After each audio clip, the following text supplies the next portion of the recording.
I don't like the LSU running game. Her album's tough to listen to. The LSU running game is tough to watch. And, you hear people all the time say, okay, well, what's going on with LSU's running game in 2025? You got bigger problems than that. LSU's running game issue is not a 2025 issue. LSU has not had a traditional running game since Brian Kelly's been here in 4 years. Now, you're going to say, well, what about Jaden Daniels? I'm talking traditional running game. I'm not talking about one of the best players in program history standing back there being Superman and making something out of nothing. I'm talking traditional running game behind the offensive line. You hadn't had it in 4 years. Now, is that Brian Kelly? Is that Brad Davis? Is that a combination of the two? Because, you've had two different offensive coordinators. I get criticizing Joe Sloan. A lot of people have done that. But your running game outside of Jaden Daniels wasn't great under Mike Denbrock. Now, you were good in short yardage. But again, how much of that was Jaden Daniels' scrambling ability, spreading out the defense, not crowding the box? You don't have that. You didn't have it last year. You damn sure don't have it this year. Your offensive line's not good. That's first and foremost. I think you have a problem at left tackle.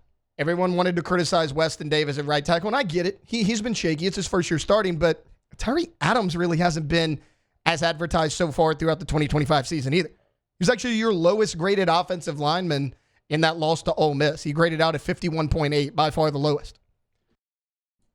So your right tackle's been shaky. Your left tackle's been shaky. Since Braylon Moore came back from that ankle injury, he's been good. He's not quite what he was in that Clemson game. It's ironically probably your two most consistent offensive linemen, maybe Paul Mabinga and Josh Thompson. There were a lot of people out there that did not want Paul Mabinga to start because they remembered what he did in the Texas A&M game. But he got better. I think each game throughout that season last year, Texas A&M won. He graded a little bit higher each game than he did the previous game. So he showed improvement. And then when Josh Thompson came in, everyone thought he was going to be a starter, but there was always kind of a big debate on is he more guard or tackle. Those guys have probably been your most consistent. Again, does the offensive line issues, did they trace back to Brad Davis? Is it a Brian Kelly thing? That's a bigger issue altogether because you haven't had a running game in 4 years, in my opinion. But if you want to try to fix the running game here in 2025, something keeps getting brought up, and I just don't know if I can get behind it. So many people this week have brought up the name Michael Van Buren. And I get it. When your offense is struggling, you blame the quarterback. The quarterback's hurt. He's not playing well. This discussion of whether Garrett Nussmeier is hurt or not, if you watch the game, it is very obvious that Garrett Nussmeier is hurt. He can't throw the ball downfield. And go watch his entire throwing motion. It's completely different than it was a year ago. Everyone's going to point to the interceptions. He made bad decisions a year ago, but he knew how to throw the football. The guy can barely throw it 15 yards. He is obviously hurt. But I've seen people bring up, okay, well, what about Michael Van Buren? You can just put him in there and run the football. I disagree with that. Kelly was asked about this on Wednesday of, hey, do you have some packages? And he was asked about Michael Van Buren. And he mentioned, a package of a running quarterback in there, but he doesn't want to take Garrett Nussmeier off the field. Well, I'll tell you right now, the package he has that he is referring to, at least in fall camp, was not Michael Van Buren. It was Jawan Johnson. They ran it, I think, and I didn't make every single practice. I made most of them. Some of them were during OTB when we were on air and I couldn't make it out there. But I made most of them, and I think every single time I was out there, they were practicing on this little goal line situation or inside the 10, if you will. Jawan Johnson was at quarterback. You had Caden Durham. You had pick your running back. Malachi Lane, the walk-on, he was in there a few times getting reps with the ones as a lead blocker. And Jawan Johnson was taking direct snaps at quarterback.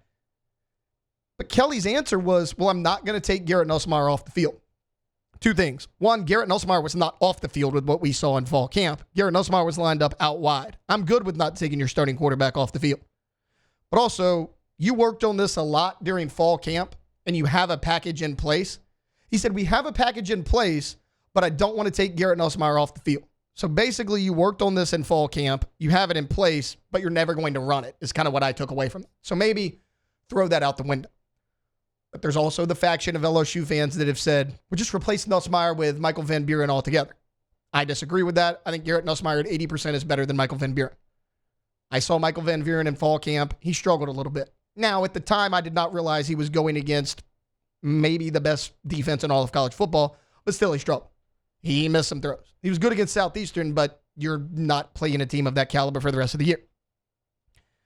But everyone's saying, well, just put in Van Buren. He can run. I mean, he can stretch the field. He can be part of your running game. He really doesn't, though. Like, if you go back and look at what he did last year at Mississippi State, because he started 8 games last year for Mississippi State, and it was because, if you remember, Blake Shapen went down after week 4. They put in Van Buren, and he did some good things through the air, but when you go look at his rushing numbers, they're just not there. And honestly, credit to hailstate.com. They do a great job of, like, because, you know, in college football, they do the stupid rule of sack yardage counts against your rushing totals. I think that's dumb. Well, at Hail State, they do, here's how many attempts they had, here's what they gained, here's what they lost in sack yardage. So taking sack yardage out of it, Michael Van Buren's best game last year on the ground, it was against UMass. Now, he had 2 rushing touchdowns, but his running total, 9 carries for 36 yards. His longest rush was 17 yards. I mean, remember, people a week ago clowned Garrett Nussmeier. Oh, he had the 26-yard run against Southeastern. His previous long was only like 14. Michael Van Buren's is 17. And I've heard the argument of, well, you know, he didn't have to run in that offense, but like you can go watch him in high school. He ran there. I went and did that yesterday. There's a 10.5 to 11-minute clip on YouTube. It's free. It's a huddle video. You can see Michael Van Buren's entire senior year. I saw him take off and run a handful of times. Like, look, I mean, this LSUsports.net has his bio. When you go look at it, it mentions his high school numbers, and the tape backs it up, believe me. His senior year of high school, he missed 4 games, but his senior year of high school, the whole season-wide total, he had 125 yards rushing and 2 touchdowns. I'm not saying Michael Van Buren can't run. What I'm saying is everyone's assuming, and their perception is that he can run the football. Maybe he can, but the only thing we have to go by right now is the numbers of what he's done in high school and at Mississippi State. And the numbers don't tell that. They actually tell a completely different story. They tell the story of a guy who's pretty good at the short to intermediate passes that can take off when he needs to, but doesn't do it a whole lot. Sound familiar? Like, obviously something needs to be done with LSU's running game. I'm not here telling you it's great. It's awful. You struggled to run the ball and had less than 60 yards rushing against the 14th ranked defense in the SEC in Ole Miss. Like, not only did you struggle running the ball, you struggled against a bad team. Your offensive line's bad. We know that. Your running game's been bad, in my opinion, for 4 years now. Obviously, something needs to be fixed in the running game. But to say that Michael Van Buren's going to come in here and be that answer, I don't think Michael Van Buren helps you in the running game, at least not significantly. He can move around in the pocket. And people continue to say, well, I saw him in the Southeastern game. Yeah, he moved around in the pocket. You guys, off the top of your head, know what he did in the Southeastern game running? It was 4 carries for 16 yards. Again, he can move a little bit, but he's not a Jaden Daniels type. First off, you're not getting that again, but this is not a guy that looks to run. If you want to say, well, Garrett Nussmeier is too hurt to play and I want to play Michael Van Buren, I'll listen to the argument. I don't think it's correct, but I'll listen to the argument. You telling me, well, if you put in Michael Van Buren, it keeps the defense honest. They can't drop 8 into coverage, and it automatically improves your running game because of his ability as a rusher. I can't get behind that. And again, maybe he can, and he just hasn't been asked to do it. But all of that is speculation. The only thing we have to go by are his numbers, and the numbers say that the guy's not much of a runner. And the high school tape shows that he's not that much of a runner. Something needs to be done. I just don't know if Michael Van Buren can help you. And it doesn't sound like he's going to, because Brian Kelly said, point blank, I'm not taking Garrett Nussmeier off the field. Hey, thanks for watching Hunt on LSU. Before you get out of here, do us a couple of favors. Hit that like button, leave your comments below, and subscribe to the channel for all your Fighting Tiger football talk. See you next time.